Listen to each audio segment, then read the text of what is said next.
Magandang umaga mga kamutya. Sa ngayon ipapakita ko sa inyo itong mutya ng bulalakaw, o kung tawagin sa English ay tektite. Itong batong ito guys ay hindi ito yung binili ko o mayroong nagbigay sa akin, o ito'y sadyang napulot ko lang habang naglalakad ako. Ito guys ay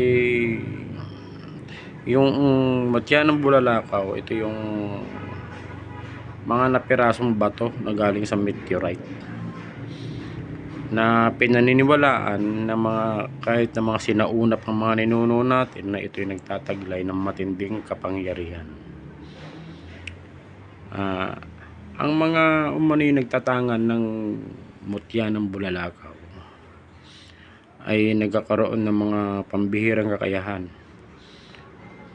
katulad ng ma-open ng yung third eye, yung makakita ka ng mga hindi pa nakita ng mga ibang tao na ikaw lang ang makakita, at yung mga spiritual na kapangyarihan ay kaya mong ma-absorb dahil mas malakas ang kapangyarihan ng mutya ng bulalakaw. At pinaniwalaan din na ang mutya ng bulalakaw ay nagtataboy ng mga masamang espiritu. Kung mayroon mang mga masamang espiritu na nasa bahay mo, tiyak na sila'y lalayo kung ito'y tangan mo lagi. Ito'y matagal na sa akin, pero kailan ko lang naalala to, kahapon yata.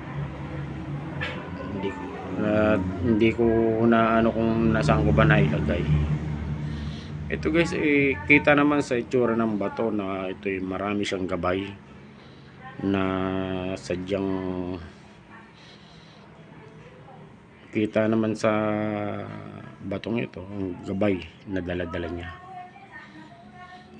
Ito may angking kakayahan sa lahat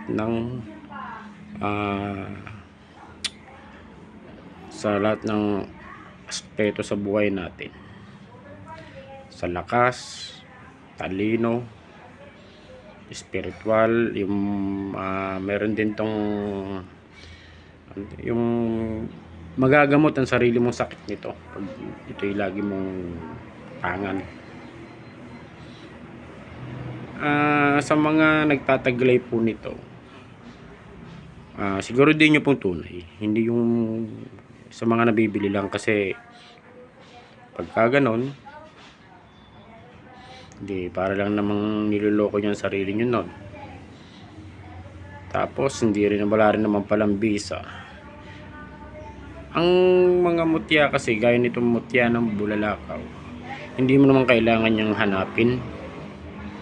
Yan ay kusang mo lang matatagpuan kung sadyang para sa iyo at kung sadyang talagang magpapakita sa iyo. Yun lang po guys ang aking may babahagi. Magandang umaga po ulit. Mutya ng bulalakaw po ito.